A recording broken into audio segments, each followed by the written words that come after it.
Okay, hello everyone. Welcome to the shared learning webinar for helping working families. Before I introduce all our speakers, I'm just going to give you some instructions about how to participate, which, Rosie, can you go to the next slide?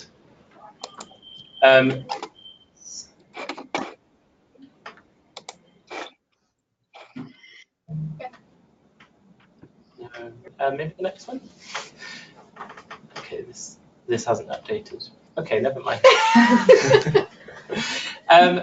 Okay, I did have some slides with instructions, but they've disappeared, which is great. But basically, the way you'll be able to participate is to type in questions or comments, and you can do that by clicking the orange arrow in the corner of your window, which will expand a chat box where you can type in messages for us. You can also send your messages in Welsh if you like, and we will be able to translate them back into English and answer you in English. So that's kind of how it's going to work. So we're going to kind of have a conversation, everyone in the room, and we'll dial in, and then we will pick up your questions as we go. To introduce everyone, I'm Josh Coles-Riley. I'm the Knowledge and Learning Officer that is working on helping working families as a programme, and I'm here with Caroline Barr from Sy'n Cymru Wales and ACE. Lucy Brocky from South Riverside Community Development Centre. Lynn Tinsley from the evaluation team at the National Loteri Community Fund. And Noreen Blonray from the Co-Production Network for Wales. Great, okay. Oh yeah, we're sorry. Rowan and Nadia, do you want to introduce yourselves? Well, I'm Nadia, I'm a funding officer with the National Loteri Community Fund based in Cardiff. I'm Rowan. I work in the evaluation team at the National Loteri Community Fund. I'm based in Scotland. Great. I'm just going to say a little technical thing. Rowan and Nadia, can you do a wave if the audio isn't okay from this end? Because I feel very paranoid about it now. Okay, so can you move the videos out of the way, Rosie? Sorry. Yeah. So what we're going to talk about today, we're just going to start by talking about our general approach to shared learning. So we're going to talk about what we mean by shared learning, the kind of purpose and audience of shared learning, and what it is we do and don't expect from you in terms of shared learning on this programme. Then we will take a little break to respond to your questions and comments. And then we are going to have a long section where we're looking at the first of our two shared learning questions and just unpacking that a little bit. So we'll be talking about what we think the question is about, so interpreting a bit. We're going to talk about what we think learning that will enable. And then we will maybe think of some possible approaches you could use to gather learning that sheds light on that question. And then we'll have another break to pick up any questions that you've typed in before moving on to our second shared learning question.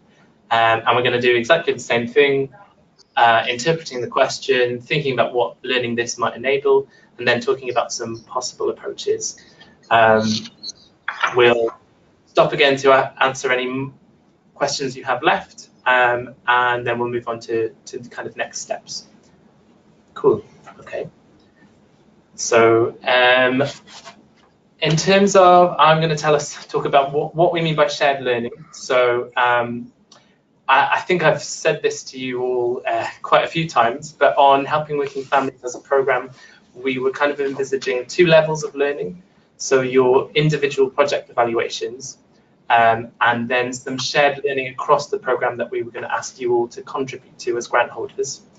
And basically, we're doing this on the assumption that there are some specific kinds of insight to be gained from asking the same questions of all 13 grant holders. inviting you to kind of gather learning over a period of time that sheds some light on those questions, and then bringing you all together to share what you've learned. And we think this could be insights that are useful to you, so learning from each other, that's shared learning in one way, but also useful to a range of other audiences. And that is a neat little segue to hand over to Lynn to talk about what and who shared learning is for. Thank you. Yes, so I think in terms of who shared learning is for, we spent a little bit of time at the workshop back in January gathering some thoughts on who shared learning might be for. And I remember that there were all sorts of ideas about the different audiences that might be interested in the learning that we produce from this programme. I mean, I think I'd say that predominantly we hope that the learning that we produce will be useful for you, for projects, with kind of the predominant aim of supporting us to reflect and improve on our practice, learn things that we perhaps didn't know before, and think about what that might mean for our future delivery. But as I say, there were a range of other audiences that were mentioned on the day. So some of those might have been us at the National Lottery Community Fund. What might we stand to learn from you about the future of our programme design, for instance? It may also be that there is learning that is directly useful for the people that you are working with on your projects, the participants of those projects. It may be that there is learning that might be useful for other organisations that are doing similar things or are working with similar audiences to those that you are working with who aren't necessarily being funded by this programme. So I think one of the ways that we think about the purpose of shared learning is one around improvement, so those audiences that stand to potentially be able to improve and do things differently as a result of learning. And the other is about knowledge. What knowledge is there that stands to be gained and shared with others in a similar space about the activities that you're doing and the audiences that you're working with. So as I say, I think predominantly think about it being for you, but one of the first things that I think would be helpful for everybody to think about is really trying to get clarity for yourselves about who is this for and So I'm going to hand over to Nadia to tell us what it is we expect and don't expect from grant holders. So what we're expecting from grant holders is that in around 11 months' time, we'll get our second shared learning event. And we're asking each of our grant holders to share what they've learned in respect to their project and in respect to the 2 questions that we decided on back last month. Within that, grant holders are able to choose how they want to share that learning with us. We are expecting you to do something over the course of the year to gather your learning, but again, grant holders are able to choose how they do that. We're also expecting people to be open and honest to collaborate with each other, to collaborate with us, so that we can all work together to get this learning and share this learning between us. We're also expecting that you build any learning into your delivery of the project. What we don't want is that to be a separate or additional activity. We don't need you, or we don't want you to collect lots of new data to answer the questions. We want this to be part of your ongoing project. We also don't want you to spend time collecting anything that's not going to be useful either to you or to any of the audience you want to reach. And we're not expected to tell you what approach you should be taking. That will be entirely up to you as and your beneficiaries while you're developing your project and through the delivery of your project. Hopefully that's clear. Cool. So before we move on to start to think about the first shared learning question, can we just see if we've had any questions in it on the question pane? Can you see where it says questions? Okay, so far it doesn't seem like anyone's sent in any questions, so that's fine. So we'll move on to the first section. So can you go to the next slide?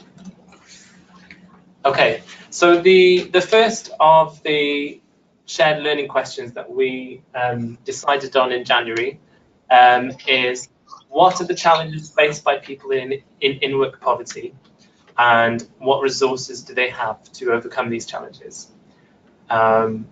And we're just going to start by thinking about what it might mean as a question. And I think, Lynn, do you want to start off with that? I'll start off.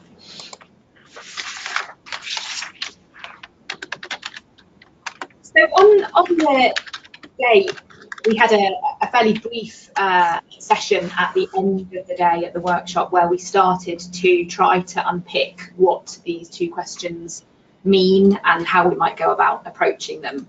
And I remember that there was quite a lot of discussion at that point of the day about the potential different meanings, or needing to unpack some of the different concepts or meanings of the words within some of these questions. So that's just what we wanted to try and do now.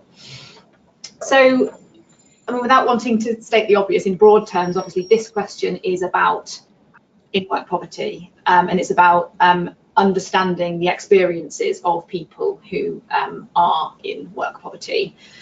And I think that through the direct engagement that you are having with the families that you'll be working with on your projects, you're going to be learning a lot about the issues that affect them, the things that they are experiencing, and the resources and asset strengths that they are drawing upon and using in a day-to-day way to overcome those challenges.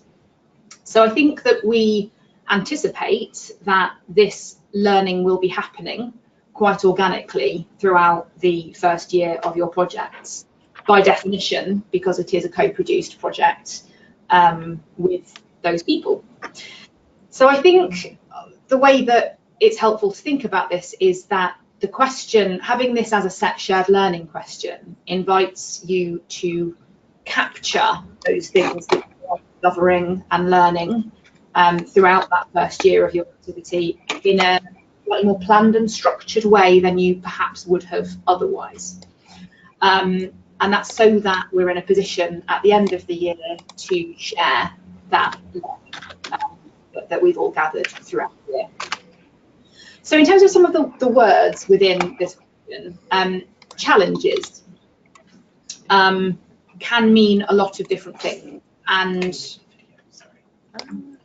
we do not want to set a particular definition. Oh, sorry, there's the video on our side is moving around a bit. I don't be able to see the words on the slide. The definition of the word challenges could obviously mean a lot of different things, and we want to be open-minded about what those challenges might be and not set a particular definition of what that means. It could be emotional challenges, relationship difficulties. There could be physical problems to do with the cold or health problems. There could be practical difficulties that people face. So I think that we want obviously to take a people-led approach to understanding what those main challenges might be, and are open-minded about what families themselves will see as the most important challenges. And it's those things that you uncover that are most important to the people that you are working with that we think should set the definition for you in the shared learning about what those challenges are. Yeah, I was just going to maybe bring in some of the other people in Sure. the group just quickly. So, because Caroline, I know that you did some of the work with ACE, talking to people in your community about some of this stuff. So can you just tell us a little bit about that? Yeah, so when we discussed with some of our community members what problems that they did face, it was things like that they pay their rent or their council tax and things like that, and then they would have no money left over for food, which then led them to having to use food banks. And these people who were in work, who are on a regular basis having to access food bank to be able to survive really. They also things like when it comes to the end of the school holidays and they've got to get school uniforms. They're having to access us to use our community clothes banks to get hold of school uniforms that we supply, and things like that.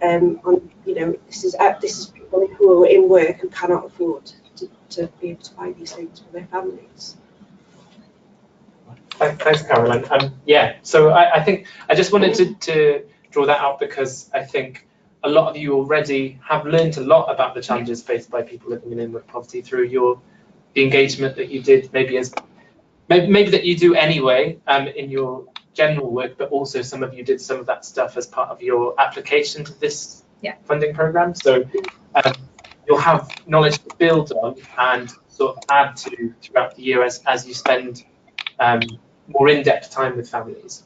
Sorry, I'll pass it back to you. Go for it. I think it's also important to recognise the sort of diversity within the question. Talking about families, is that the people that are in work? Is that the people that are not in work but adults? Is that children? And it's, I don't think we need to be too prescriptive about this is how we define family or this is how we define challenge.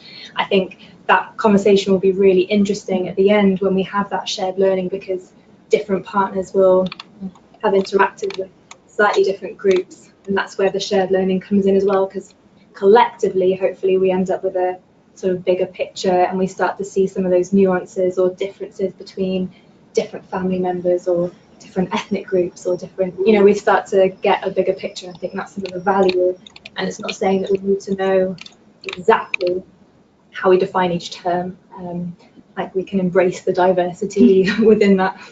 Yeah, I would wholeheartedly agree, and that actually there will be learning to be had in that diversity itself at the end of the year, and I'm thinking some of that. And so I think that we would say the same for resources, in that this is also a word that can be interpreted in different ways. We think it might be helpful to think explicitly about resources in terms of strengths and assets. So for example, this might mean at an individual or family level, thinking about the skills that people have, the personal characteristics that they have that help them to overcome challenges, their knowledge, their expertise, the tactics that they use or the longer term strategies that they use, what people are already doing to build resilience in the face of hardship. Or at a community level, potentially thinking about the networks or the connections that people use to help them, the places, the spaces, the buildings, more kind of physical assets that people might be using, local associations and institutions. Did anybody have anything else they wanted to say about resources? We just wanted to reflect back on some of the wording in the kind of original programme design, which talked about valuing all participants and building on their strengths. Yeah, that's from that's the co-production, one of the 5 co-production Yes, okay. Principle number 1 on the 5 principles of co-production. And I just, when it's all participants, sorry, I took a hijack. No, please do. But just wanted to add that all the participants is the people you support, but also don't forget your own team and the people who work in the organisation. Yeah. So be inclusive of their experience and their knowledge of the issues as well.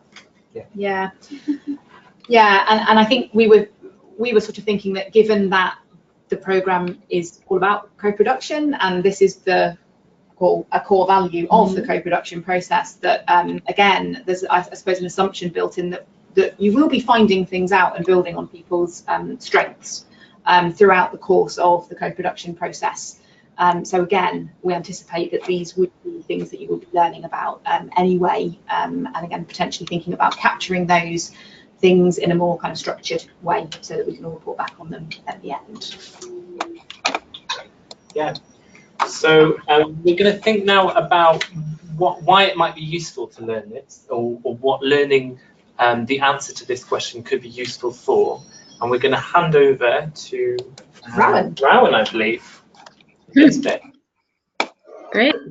So I think these couple of slides are kind of intended to, like Josh says, to illustrate what do we think we're all collectively aiming to do with this learning on this question.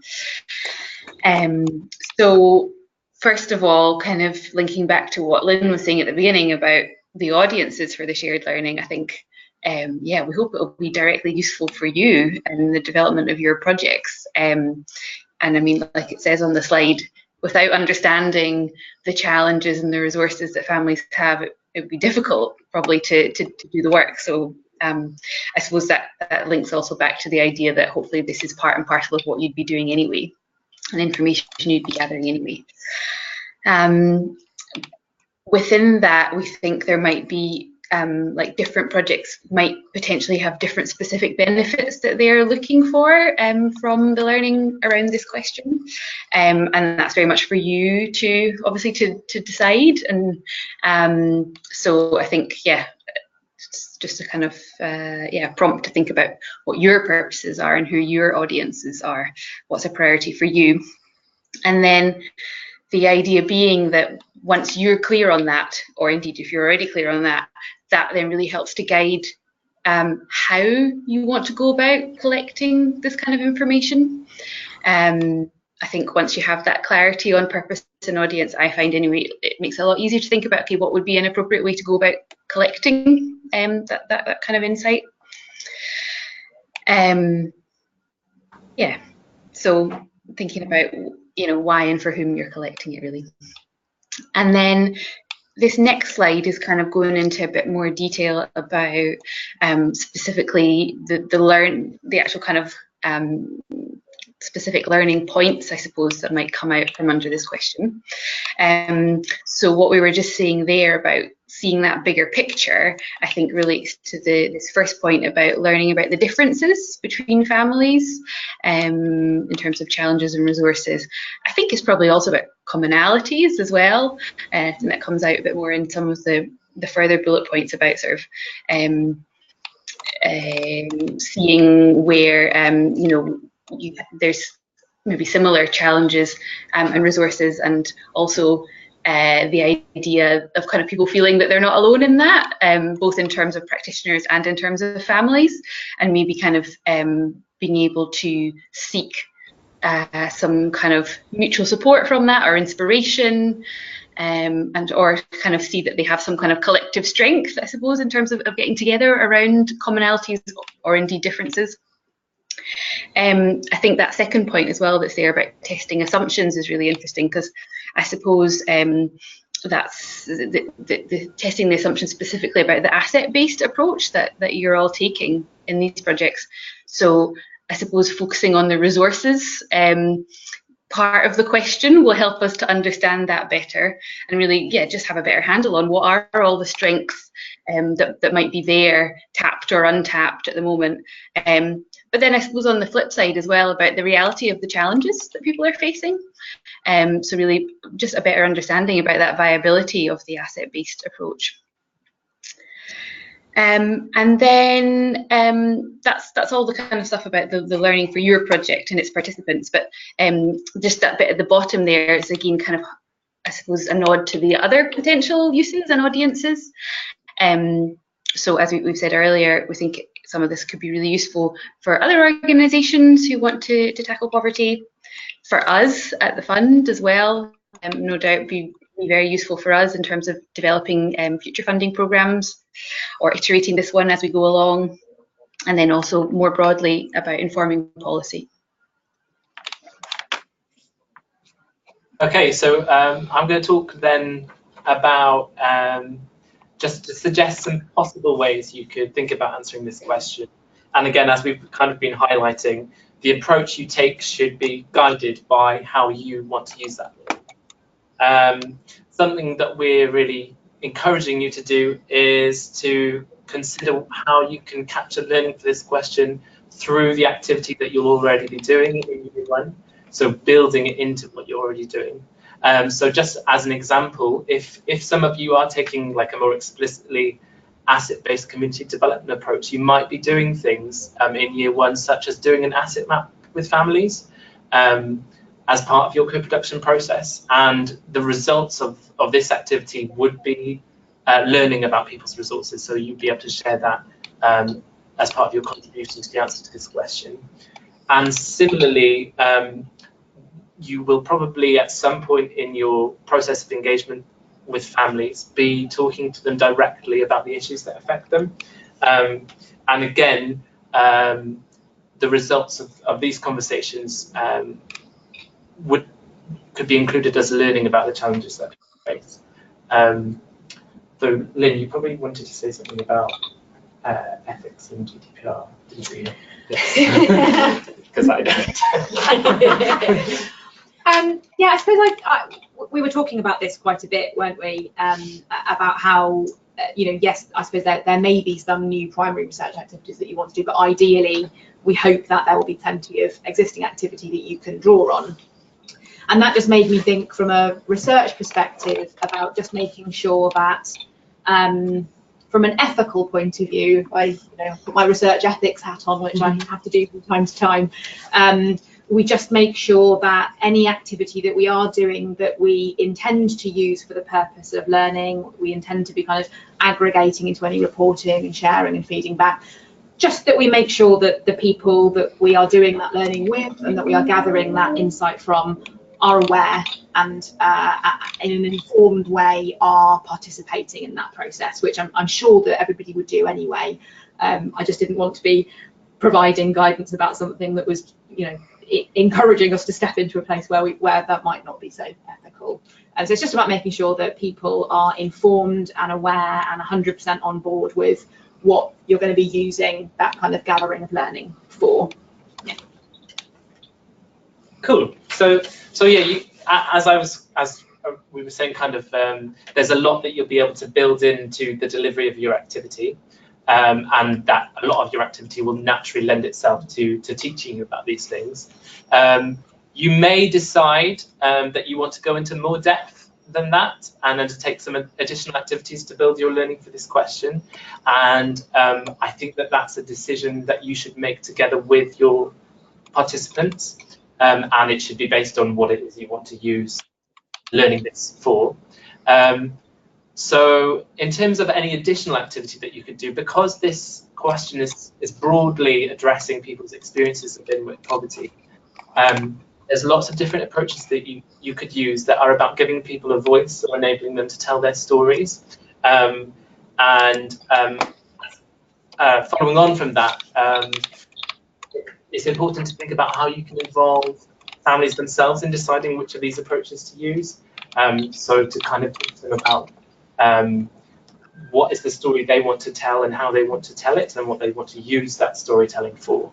So if we just bring up the next slide. Lost. Yes, so I've just got a list of approaches that you could use or you could consider using. These are just suggestions, so there are many other possibilities that you could explore. But I've included this list just as a list of approaches which aim to get an insight into people's views and perceptions or give them a voice to talk about their experiences. So hopefully it's fairly straightforward to see how they could be used to capture an insight into people's experiences of in-work poverty. So I'm not going to go through all of these. We're not going to go into like masses of detail about these approaches. But like I said, your decision about which approach to take should be based on what feels right for the people involved, so involving them in the decision about which approach to take, and what you and your participants want to gain from this learning specifically. I just thought I'd ask people who are going to be involved in delivering projects and also contributing to shared learning, like how do you think you might go about doing some of this additional gathering of learning for this question? So I know we've done workshops which were very useful for us to gather information. We found maybe the surveys and questionnaires, if they were too long or too in-depth, that people just sort of switched off halfway through. So, but workshops definitely, where participation was involved, yeah, which was really good. Awesome. We're hoping to do or have a peer review or peer research element to our project at South Riverside. So the idea is sort of setting up a core group of families and through sort of workshops and training, then they sort of lead the peer research process themselves. So they are deciding what questions they want to ask other families in their communities, and that they're sort of then in charge of that process, and then they're sort of involved in implementing it themselves, and we're then supporting that process rather than leading it. So that's one thing that we're hoping to do. Did you want to? I've got. I'm having a, which is more about kind of the end of the process. Once you've harvested, you've done this, you've asked the questions and you've developed it in a participative way. What do you do with all the data, and what counts as data? Having a bunch of post-its counts as data. Anything that you harvest is giving you information counts. And it would be lovely if people can be really participative in how they look at that data as well, and decide what's important in the house. Because often what happens is whoever's facility goes in and then they take away all the post-its and flip charts and have to spend hours typing them up and trying to make sense of it. But actually, if you do it all together, in hands make lighter work, but also together people are ways to decide what's actually important that's come out of it. And I found out only this week that kind of thing is so good.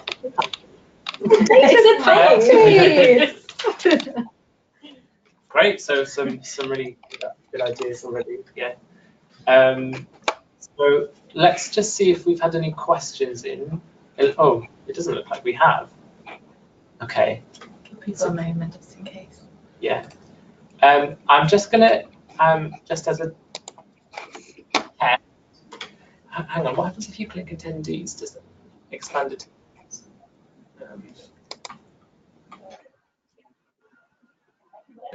No questions in there. Okay. Yeah. Could someone maybe just try sending in a question just to see that we get it? Because I'm now a bit worried that there are no questions. I have a question. Yeah, someone's got a question. Okay. Actually, it's not a question, but statements are fine. Yes, comments are also good.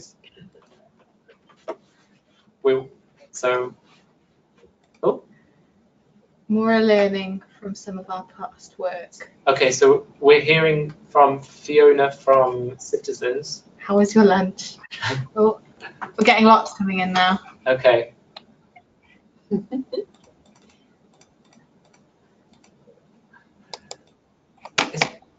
There must be a way to make that bigger. Unfortunately not. You have to. Okay. I'm trying to. Yes, we're listening. The sound quality isn't great. Oh.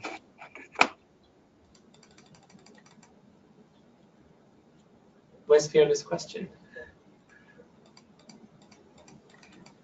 She said it was going to be more of a statement. Fiona, are you still trying to send in a question?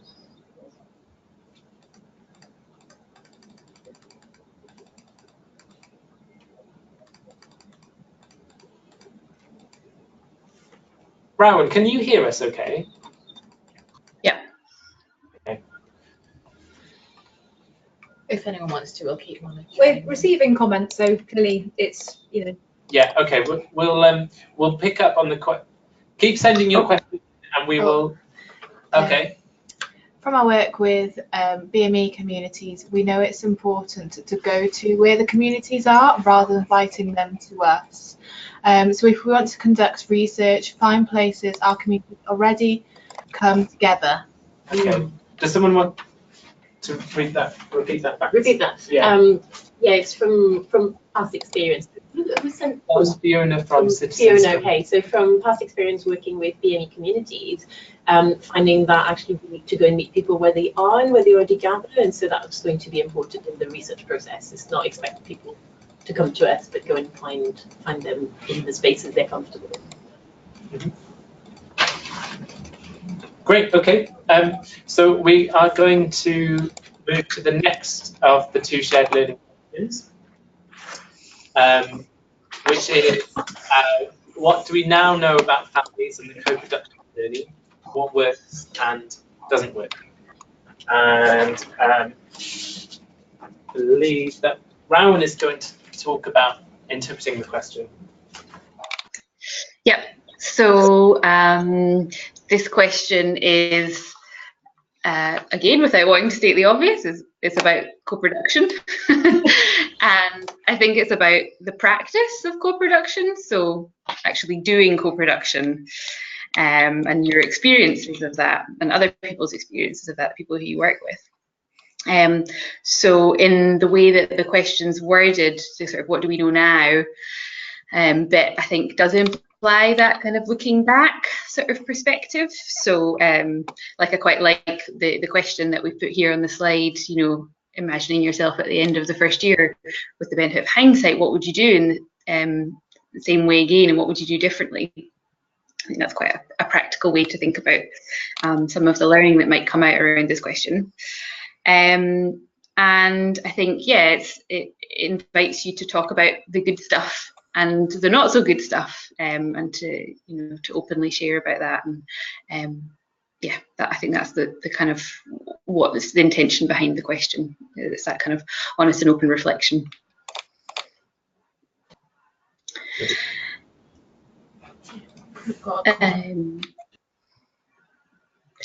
Yes. So this question starts with this, or has this phrase contained within it, this "what works" phrase, which we hear a lot, and obviously it can have quite a specific meaning. But like it says in the first bullet point, you know, we're not conducting a trial for a new medical drug or something here. So, you know, we're not working within a kind of controlled experimental environment. You know, these are real world projects in a complex environment that you're all carrying out. So it wouldn't be appropriate to kind of to treat it like it is a science experiment, I don't think, in terms of the methods that you use. So, and I think that's really kind of backed up by the second point that's here on the slide, that I don't think there'll be a single answer to what works. It won't be, you know, we've found that the answer is X. It will be different things that work for different people in different circumstances. So yeah, we're not looking for a single answer to this. We realise that it's going to be complex and different, and different things will work for different people. And that's part of the richness of the learning, and part of the kind of real world context that we're in. So yeah, we could, if we just go back to the other slide, sorry, there's a couple more points, just to say that, you know, you could interpret this "what works" phrase as being about measuring effectiveness of co-production methods, but I think to really do that justice would be a really intensive process. And like we've been saying throughout, we don't want this to, you know, place undue burden or involve you creating lots and lots of additional activities. That, you know, it should really, hopefully, these learning questions, gathering insight on these, kind of should sit comfortably within what you're already doing. So that doesn't feel like an appropriate way to interpret this question. Instead, what we're suggesting is more like what it says in the second last bullet point there, about maybe it's more like tips or guidance for other practitioners. So again, going back to that idea about what would you do differently next time, and then just finally, the final point I think is kind of about it should be a practitioner perspective, but also obviously combined with the perspective of the families themselves, as kind of being integral to this whole process. So what worked for you as practitioners, and also what worked for families, and what can we all learn from that in terms of thinking about how we can all practice co-production better in the future.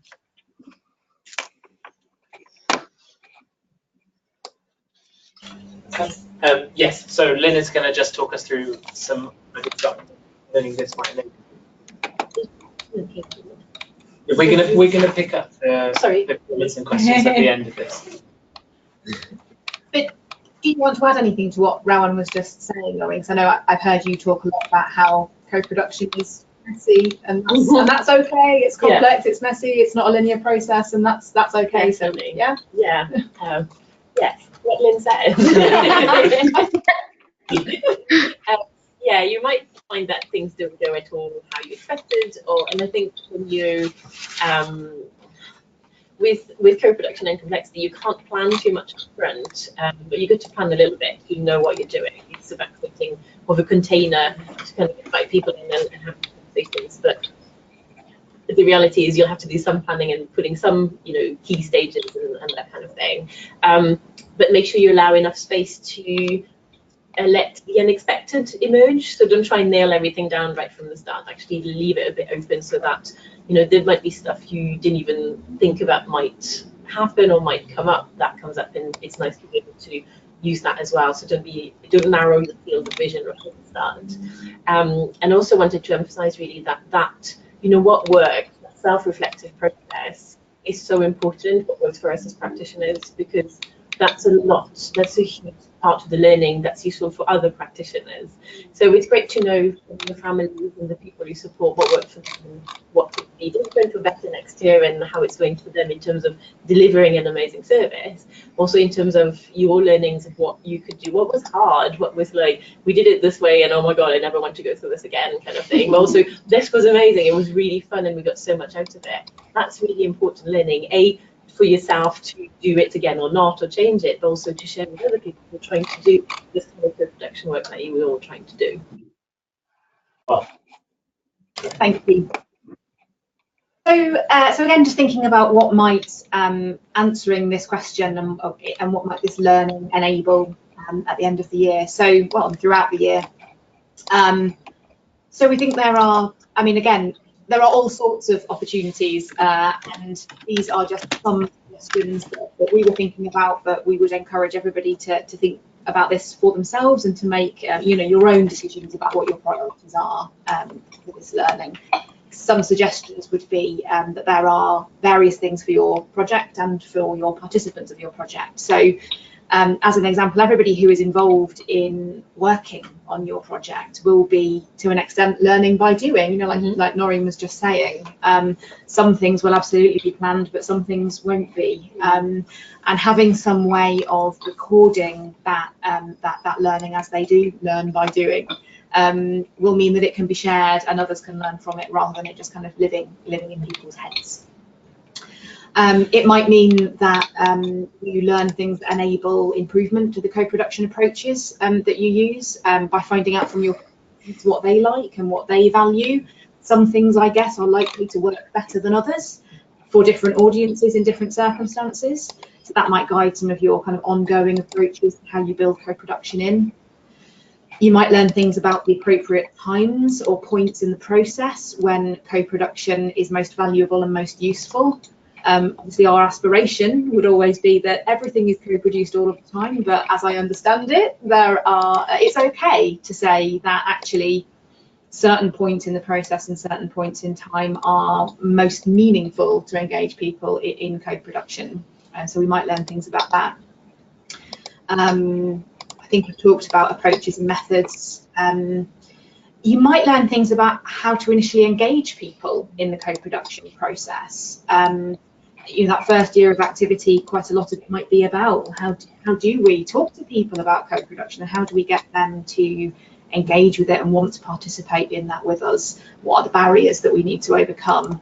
That might help to think about how we continue to engage people throughout the project as well. And there may well be empowering learning for your participants in the project as well. So their own participation, that's hopefully what it's all about, their own participation in the co-production process, ideally will be empowering and provide learning for them as well. Other potential uses, other organisations, other practitioners of co-production are interested in what we've learned about what does and doesn't work. It will be useful to us at the fund, again, for thinking about how we think about developing programmes that use co-production principles. And again, maybe there will be learning in here that influence policymakers and decision makers too.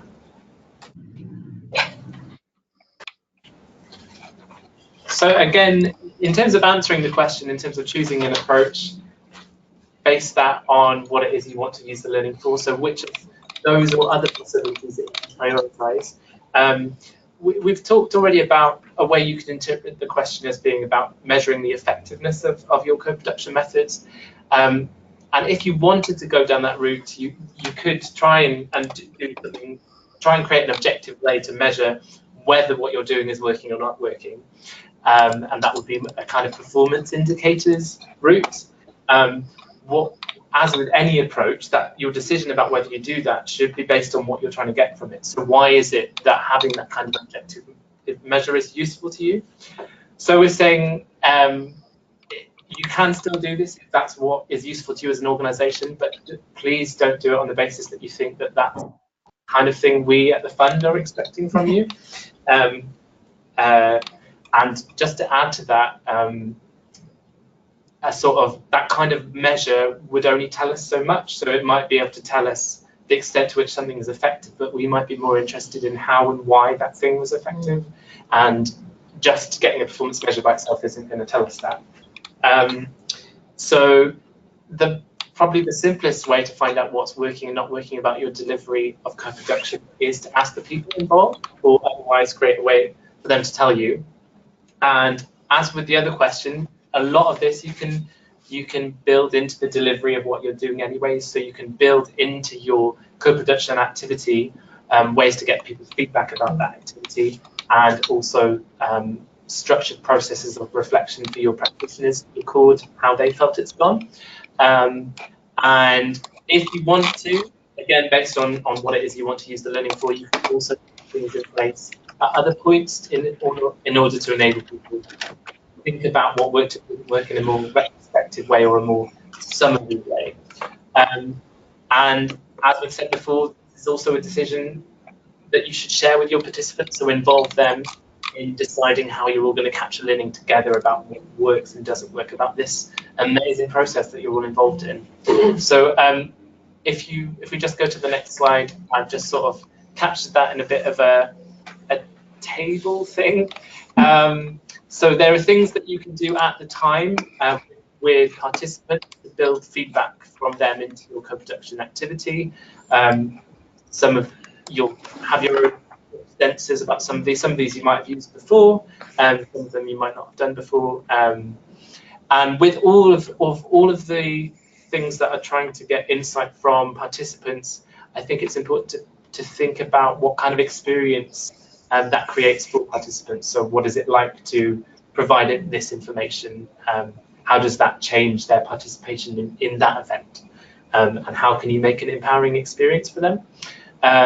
And then for staff, things that you do at the time or in an ongoing way, things like debriefs, practitioner logs or diaries, and also the online community that you're going to be developing, just adding stuff on there.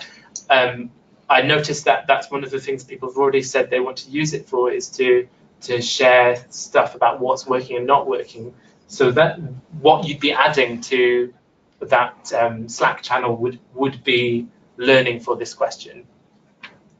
And then if you felt it was useful, you could do something, say at 6 months or at the end of the project, where you looked back on how it had gone as a whole. So you could do a end of year workshop, you could do a sort of some filmmaking with people, you could do experience mapping. There's lots of things you could do to look back in a more retrospective way. And those are things you could probably do with staff and with participants, either separately or combined. So I think just going to ask you guys how you think you might go about answering this question, what you'd want to use the answers to it for in your projects. So I'm happy to start. I think one thing, an issue that we were also thinking about was, in terms of feedback mechanisms, that being something that we also discussed very much, as part of, with the participants, in terms of how do they want to feedback on the process. And I think also just having mechanisms in place that allow for anonymous feedback as well, so that people hopefully feel like they can be more honest and more open, and that also can feed directly into the project development process as well, and you can kind of capture that as it goes and hopefully start to make those changes. I think the other thing that we were also thinking about in terms of how people's feelings change over time. At the beginning, it's a new project, people are excited, you might see a bit more sort of active engagement, but throughout the next sort of 11 months, how do people feel? Do they feel like they're being trusted? Do they feel empowered? Do they feel like they're being listened to, and you might expect that to grow as relationships build, or people might start to feel a bit fatigued by the amount of input that they're giving into stuff, and if things aren't happening yet. And I think that's a part of co-production that we're really excited to kind of learn a bit more about, is how also that changes over time, and that will involve, I guess, both the sort of ongoing interaction, but some of the retrospective stuff too. I completely agree with everything you said, saying there. Yeah, I think we should go by what you just said. Sorry. It's okay. Do you want to add? No, Okay, it's all good. Okay. I think that we're gonna, before we move on to next steps, can you just bring up the next slide, Rosie, just so I can see what it is? I think it's next steps. Yeah, okay. Yeah. So we'll just pick up any other questions that have come up. Yeah, so David has asked us, we often do short videos and little clips to showcase the work we do. Are there any specific National Lottery social media platforms for the Helping Working Families project that we can upload short videos to? Can you upload videos to Slack? You can, yeah, I think you can. In terms of social media platforms, though, we don't have anything. We don't have anything specific set up for Helping Working Families, other than maybe a hashtag on Twitter. No. If there was a demand for a Helping Working Families like closed group to share videos with each other, and we could share externally as well. Yeah, this is something we could look into if we think there's a demand for it. But at the moment, no is the answer. Yeah. We got any?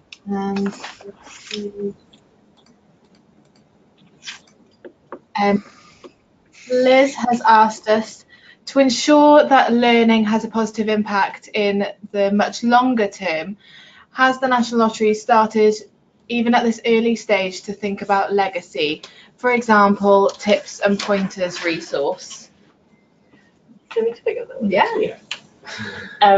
So on the co-production side of things, at the Co-Production Network for Wales, we've got a knowledge base, and we're involved in supporting this fund and working with the National Lottery Community Fund.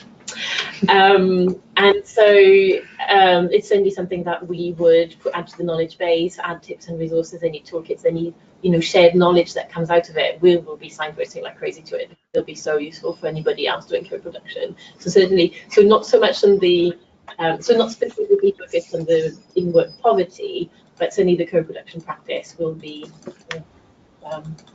blowing a trumpet about it. I guess a couple of things from our side as well. We are developing a new way of being able to really effectively share learning internally.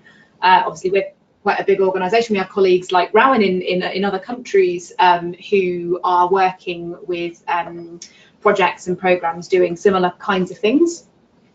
So we are developing libraries and ways of being able to make sure that all of the learning, so for instance, the outputs that we'll be gathering, that you guys will be producing, we have ways of sharing those so that best practice is readily available for us to use and to share with others if indeed you agree to that. And we're also developing ways of providing resources on our website and thinking about the different things that we can provide to support programmes and projects as well. So I can well imagine that some of the outputs from here could be used in that way as well. Yeah, great. I think it's a really good question, and it's a conversation that we can have collectively thinking about legacy. Yeah. And is maybe a really good one to start on the online hub that we're developing. Yes. And start to get insight from you guys as well about what you think we could be doing to share the learning from this program in the longer term and to have a longer term impact. We're having last minute technical problems. Rosie, I think you need to the window that came up, you just need to okay it. Like if you just oh, it's gone. Okay. We're good. Okay, we're all good. We've come to the end of our sort of exploring the questions and thinking about ways of answering them. And I just wanted to hand over to Nadia to talk about the next steps. The next step for projects now is that your funding officer will, or your grant officer will be arranging to meet with each of the grant holders, and then we start discussions then about any approaches you're going to use and sort of discuss those and agree on how we're going to move forward for each project over the next year. So yeah, thank you all very much for logging in. Diolch yn fawr pawb. So yeah, I look forward to. I'm really excited about seeing what comes out of all this in 11 months' time. Thank you, everybody. Thank you. Thanks. Bye. So I'll exit webinar. End webinar.